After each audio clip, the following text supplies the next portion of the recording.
Je vais passer la parole à François Faure maintenant, qui va nous présenter son policy brief qui s'intitule très brièvement Démocratiser les OPCVM.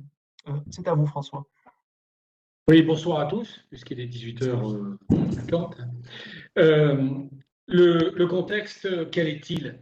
Euh, on va parler d'épargne, d'engagement actionnarial et de démocratie. Je vais essayer de tenir en 5 minutes. En fait, on va déjà différencier la démocratie actionnariale, c'est-à-dire une action, une voix, qui ne concerne que les actionnaires individuels, soit à peu près 9% du CAC 40. Donc, les actionnaires individuels, même s'ils pourraient se sentir concernés à titre personnel par les objectifs de développement durable, restent très minoritaires. Par contre, l'assurance vie et les régimes d'épargne retraite par capitalisation tiennent une place centrale dans le paysage de l'épargne. Et dans ce contexte, l'engagement actionnarial des gérants des OPCVM se traduit par la mise en œuvre de controverses avec les directions des entreprises concernées et par le vote ou le non-vote de résolution. Donc, cet engagement actionnarial pourrait, à notre sens, devenir le bras armé d'une véritable démocratie des épargnants porté devant le conseil d'administration d'une SICAV, je dis bien le conseil d'administration d'une SICAV ou d'une association d'épargnants auprès des gérants des OPCVM. Donc, il convient de différencier le conseil d'administration de la SICAV ou de l'association d'épargnants du gérant d'OPCVM. Le point central, c'est vraiment le conseil d'administration. La proposition donc serait de faire voter annuellement sur le principe de vote un homme, une voix, et non pas un homme, une action. Les épargnants d'un OPCVM ou d'une association d'épargnants, et ce, de deux manières complémentaires.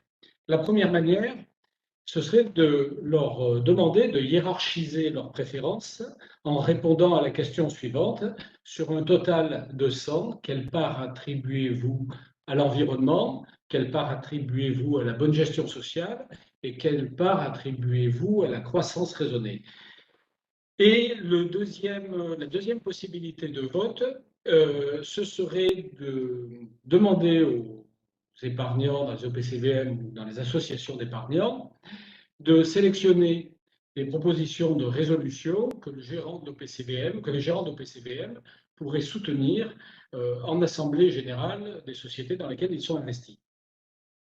Donc, le conseil d'administration de l'OPCVM ou de l'association d'épargnants porterait ce résultat à la connaissance du gérant, et là on respecte l'indépendance du gérant, c'est très important, puisque là on se met en conformité avec le Code monétaire et financier, mais le gérant en tiendrait compte dans son allocation d'actifs.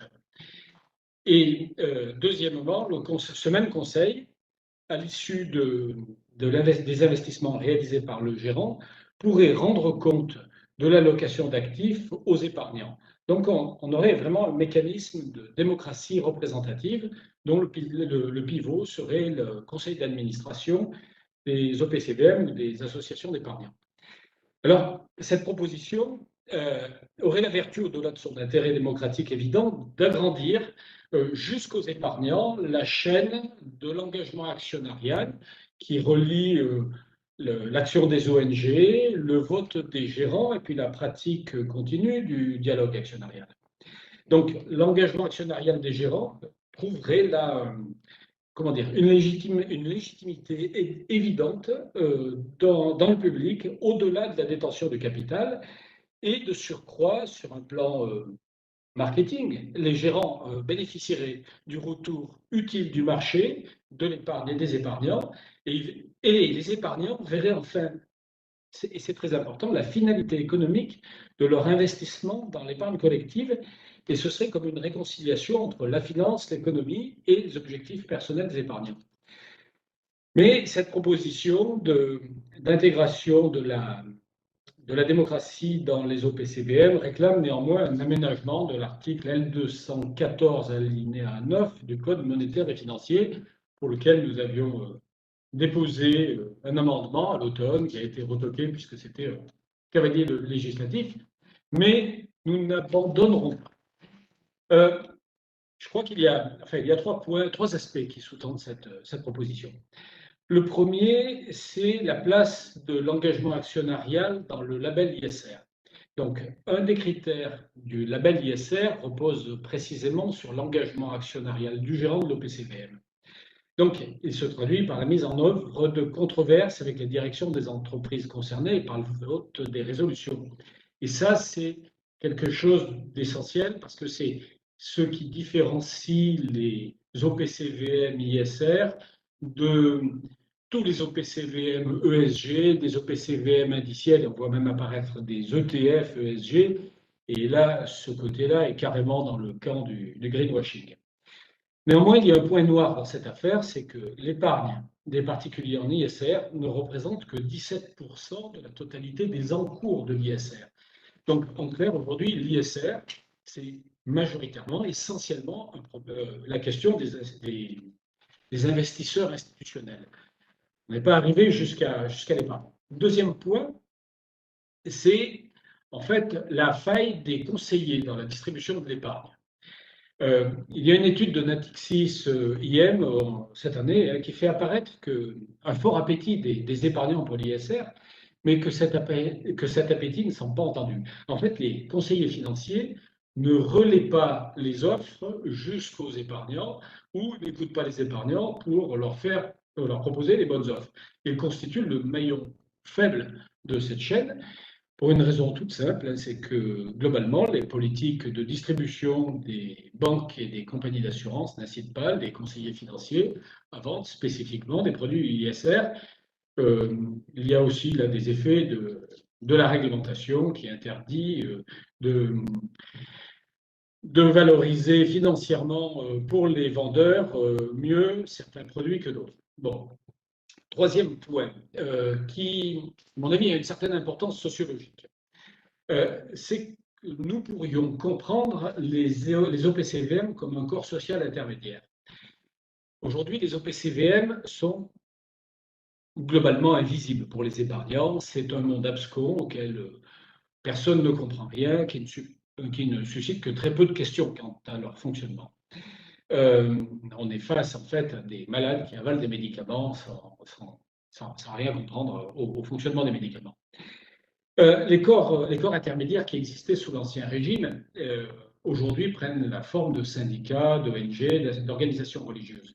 Mais les OPCVM, de par leur taille dans les investissements en France, en Europe, dans le monde entier, sont un élément central de l'orientation de l'épargne et de la structuration des investissements.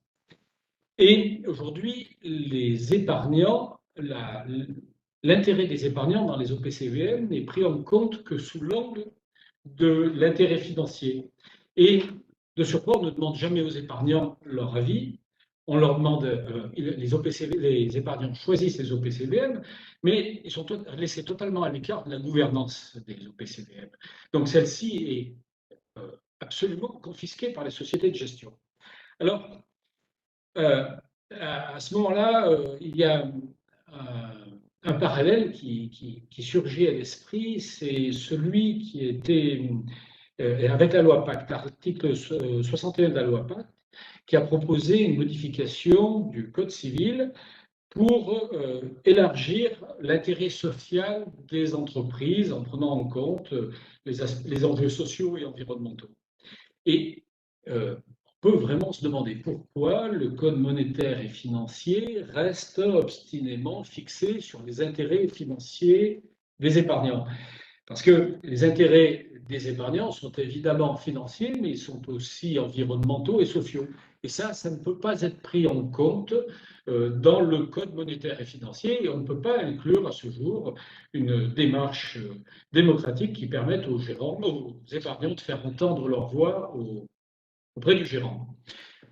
Donc, en conclusion, les gérants de fonds ISR sont tenus à une politique d'engagement actionnarial, mais l'instauration de la démocratie dans les OPCVM peut offrir aux particuliers la possibilité de soutenir, en fait, par un vote référendaire, une ou plusieurs résolutions actionnariales portée par la politique d'engagement de l'OPCVM.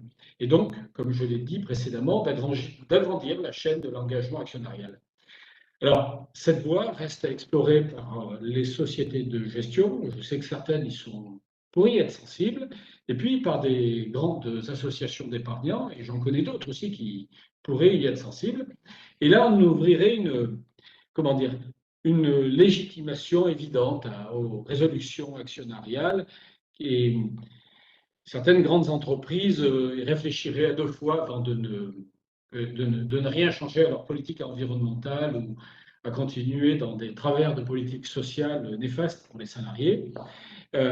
Donc là, il y a un moment où il y a une adéquation entre une démarche démocratique, l'investissement socialement responsable et l'engagement actionnarial. Voilà, j'espère avoir tenu en 5 minutes et puis je vous remercie.